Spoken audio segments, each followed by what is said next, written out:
দেখো আজকের ক্লাসে আমরা সাবজেক্ট ভার্ব এগ্রিমেন্টের অতি গুরুত্বপূর্ণ একটা নিয়ম বা রুলস আমরা শিখতে চলেছি। দেখবে আমাদেরকে প্রায় এরকম সেন্টেন্সের পাশে ভার্ব বস করতে যাওয়ার সময় সমস্যায় পড়তে হয়। কি রকম সমস্যা? দেখো এখানে বলা আছে one of the boys was ill বলবো না ওয়্যার ইল বলবো, অথবা either of the cycles is stolen না আর স্টোলেন।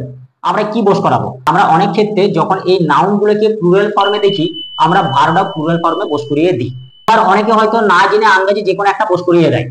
সুতরাং এখানে তো জিনিসটা আন্দাজে বস করানোর কিছু নেই, পুরো ব্যাপারটাই কনসেপ্ট ক্লিয়ার করার মতো। এখানের কনসেপ্টটা কি? এখানে সাবজেক্ট ভার্ব এগ্রিমেন্টের কনসেপ্টটা কি জায়গায় কাজ করছে না, যখন কোনো সাবজেক্ট সিঙ্গুলার ফর্মে থাকবে, যখন কোনো সাবজেক্ট সিঙ্গুলার ফর্মে থাকবে এবং তার পাশে নাউনটা অফ দিয়ে প্লুরাল ফর্মে থাকবে, সেই ক্ষেত্রে আমাদেরকে সবসময় সিঙ্গুলার ভার্ব ব্যবহার করতে হয়। এটাই হচ্ছে আমাদের মূল কনসেপ্ট। যখন কোনো সাবজেক্ট সিঙ্গুলার ফর্মে থাকবে, দেখো এখানে সাবজেক্ট গুলো ওয়ান, ইদার, নাইদার, ইচ, এগুলো সব কি? এগুলো সব প্রোনাউন।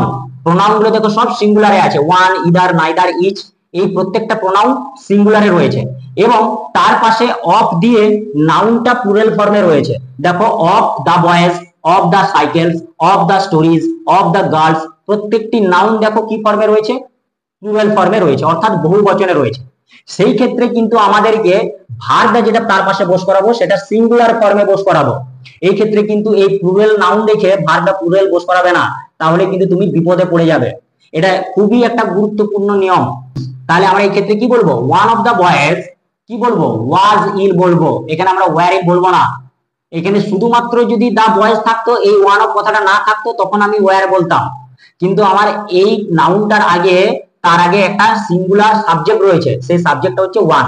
নেক্সট সেন্টেন্স দেখো, এখানে আমরা কি বলবো? ইদার অফ দা সাইকেলস, এখানে শুধু যদি সাইকেল থাকতো আমরা আর বলতাম, কিন্তু তার আগে আমার কি এটা আছে? ইদার, সেই ক্ষেত্রে আমরা কি বলবো? ইজ বলবো। Either of the cycles is stolen. Next sentence দেখো কি দেওয়া আছে? Neither of the stories is না আর ইন্টারেস্টিং।